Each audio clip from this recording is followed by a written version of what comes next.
One thing that I really love about you is your energy and like the confidence. Like the last time I saw you was when you performed at my Halloween party, which I'm still really grateful for. Thank you. No worries. And I remember you got there and you was exhausted because you'd done a show before. Yeah. But then as soon as you touched the stage, like the energy just comes from like, I don't know where you get it from. Like, is that, do you hold performing the same kind of level as singing and songwriting and recording, or is like how important is that to you as an artist as well? Definitely even more. I'd have to hold the performing higher because some people meet for the first time. The first impression, I always say you can't do it twice. Do you know what I mean? You don't get a chance to do it twice. So it's like no matter who's in the room, I've got that whole thing of if it's 2 people, I need to perform to those 2 people as if it was a stadium, same way.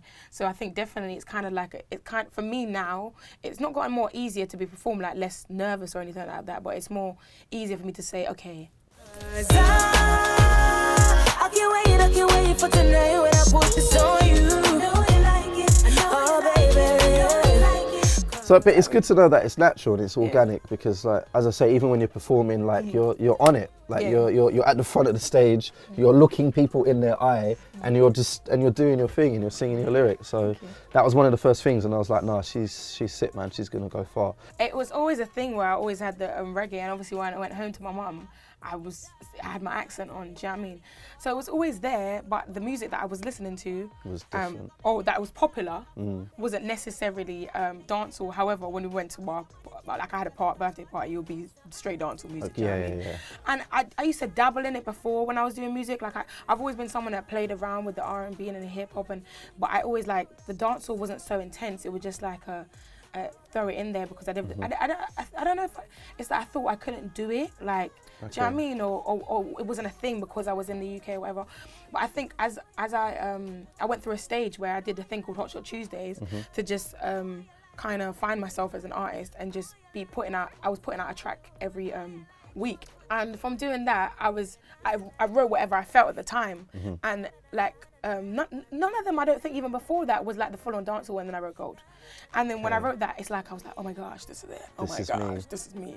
And I felt so comfortable doing it. And it's like I was writing songs like that before, but I wasn't putting them out because I didn't know that's what people wanted to hear. Now, like I've never really felt like, oh, I have to do what my man's doing or what my girl's doing because that's what's working. I kind of feel confident in what I'm doing in the lane that I've kind of like chosen for myself. Which is just amazing for me, and it's really refreshing. It's so easy to sit there and say like, you know what, I'm confident in my lane now, but to feel like that and to stick by it and to wake up every day and to come into the studio like this and continue to do that despite what's going outside there, like because the UK scene at the moment, there's a certain sound in it. Like there's a particular sound. It's weird because I never, like, even though I dabbled with the sound, it never sounded like, I just never got it. Like I never actually got it to sound like that sound. So it always sounded like, it's almost like when I listen back to stuff now, sometimes I'm like, oh my gosh, it's like, this is like the younger version. And then I grew in it. So it's almost like the same thing. So even like now, it's still not straight dancehall. It's very much everything else, just all, it's what There's I feel a lot of different when I flavours step in, you know what I'm trying to say. I have room to maneuver, and I have room to kind of go all poppy, and then I have room if I want to go like really hardcore dance or reggae. I kind of give them that room because I'm like in this like limbo area. I imagine it's really difficult. Oh, you think it would be difficult? I think it'd be difficult. I think it's difficult here as an artist because a lot of people are fickle and a lot of people confined to the sounds that is currently there at the moment, and a lot of people, if they hear something different, they're like, oh no, I'm not feeling it because it sounds different to what they used to hearing. So it's quite interesting for me, but it's also refreshing and nice to know that you haven't found that and you're able to say, you know what, the people that are listening to my music and the people that are resonating with, they're enjoying it, and there's a lot of them. So what kind of messages and stuff are you getting from fans or people, or like, I see you on Instagram and I can see the reposts and stuff, like how's it been accepted? Everyone's so supportive, like everyone's just so supportive. Like I've got I'm like lucky enough to have a lot of people that have kind of rid with me before, like they actually know my personality, they know the switch, they know the change. So it's like for them, they're always just really proud. And I mean, that almost makes you feel like you have like a whole family. It's like I've got a family away from my family. So I get a lot of support, to be honest. Like they're really on it. Like I get a lot of support. Like, it's good. No, I see it on your gram. Like even like your Insta story yesterday, I was flicking through it. I was like, raw. Like what is going on? All right, cool. So you're gonna play some tracks for me, yeah? I feel like you're a little bit reluctant to do this because you don't want people to hear it. No, not really. Yeah. It felt like a cult, I'm not going to lie. It kind of is. Not a cult though, not like a cult. All right, cool. What are we going to play first? What do you want to hear first? There was a track that you played last night that I was searching for and I didn't find it. So I'd like to hear that, please. I went straight on Spotify. I was like, really? How did I not know about this? Why have I not received a press release? The legends. Jeez. I don't know if I can believe ya. Cause my ex one was a liar, and the other one was a cheater. So you know I go mad sick. So Carnival literally just went. Notting Hill. And and I did a thing for One Extra with Shani B, and it was early in the morning, and Mataron was there as well. Okay. We brought him along, so you could go and see it online. You'll see it. So from there we connected. From there, and it was just like started like obviously like we should work together, and then I was at the studio with Karma here, and little cameo there. Literally, was at the studio. She's right there. I think I had the beat from Shanizel for about maybe a couple weeks, maybe. Okay. And then so I was in the studio doing it, and I was like, hold on, wait. This needs. My spidey senses are tingling. This needs a little. Yeah. And I sent him a voice note. And I think even the chorus is a bit different when I sent him the voice note. But he was like, yeah, it was a bit different, innit? And he was like, what's the postcode? On it. I just like What came same day? Yeah. Wow. Yes. And we came around and we did it. It was so much fun as well. That's big. Just vibing back and forth and knocked out the record. Make sure you invite me to the video though. I will. Right. Even if it's in Jamaica, because you said it should be in Jamaica. Yeah. Yeah, because. Yeah. Shall we listen to another one? Yeah, that's cool. Okay.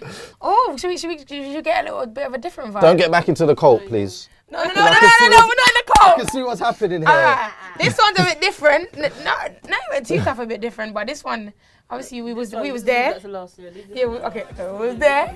And this one's I Just Wanna Know. If your boy said he heard I gave it up to an ex-man, would he hear me out or would you sleep with the next guy? Do the tail for tat thing, when he's probably lying. Call me on a mad thing, now we're left here fighting over spoon. You sound more confident. Sound more confident? Yeah.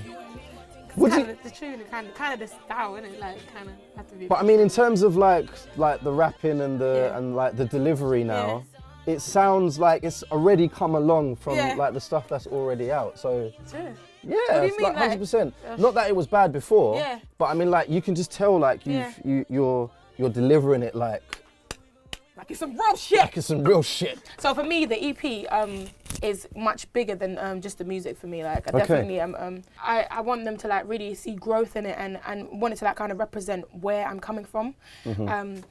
I've done the cover. It goes off of Amazing Grace, the book. It's a book that I read when we was in year 2. When I was in school, and from then, like, it was the only book at the time that had a brown girl on the cover, and it was about a brown girl, and there was like these things in the book that you kind of that was strong for like a children's book. Do you know what I mean? But like that you needed to know as a child, and she wanted to like be Peter Pan. And the girls were saying, oh, you can't be Peter Pan because you're a girl and Peter Pan's a boy. And then another one of the girls in the school she went to her grandmother, and she was like, they said I can't be Peter Pan because I'm a girl. And then her grandmother was basically like, what? And then she was like, for example, Sophie, I can't remember the exact name, because I said I can't be Peter Pan either because I'm black. Okay. And then her grandmother took her to show her this girl that was a ballerina doing a ballerina, and she had a poster. And I think the person, who she was acting out in the play, wasn't like the person. Do you know what I mean? She was a person of color though, and like the book was basically saying you could be whatever you wanted to be. So in the end, her teacher made them all audition to be Peter Pan, and Grace ended up being Peter Pan.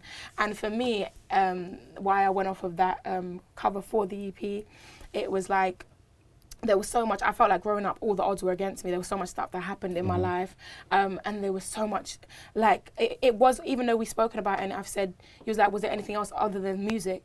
There wasn't, but because of the fact that there wasn't, there was so much pressure on me. There was so much looked down. Like, I mean, people don't necessarily say it now, and anyone that's an artist knows that's what's the hard part. There's a lot of like people that don't believe. You may know, but it doesn't mean everybody else does. Everybody does want you to do this, and I might have been a bit different from everyone else. And like I said, the odds were like so against me, and I really feel like even at this stage where I am right now, I definitely beat the odds in knowing. I knew from the get-go that I could be whatever I wanted to be, but that book was a strong part of my childhood to make me know, yo, I can do whatever. And hopefully someone like, there might even be a little kid that listens to your album, to your EP, or sees the cover and like, do you know what, I can do that, I can Literally sing, or I can... Anything. Which would be amazing, right? Anything. I think definitely, that's another thing. I always scream to people as well. I'm like, yo, you can actually do anything.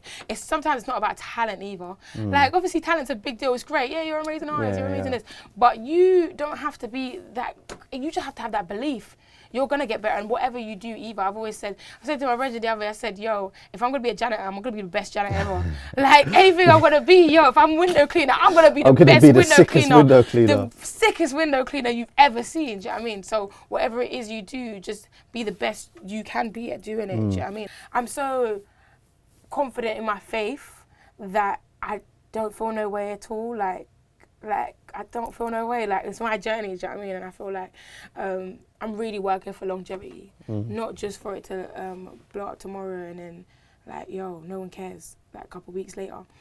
And I feel like me taking my time and perfecting my craft and just pushing as hard as I can, when it does come, then I've learned so much. I can't wait for tonight when I put this on you.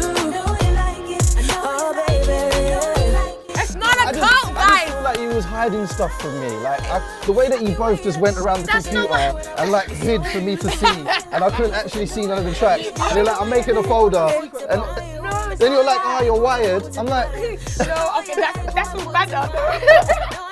Because I'm enjoying it, feels fun. I've been watching Luther, innit? Too much, baby. I'm wired. You the boss, yeah, you the boss. Me, I gonna make you take charge like a phone, babe. You know your wife and I gonna play you like a board game. Come me that money figure, look around.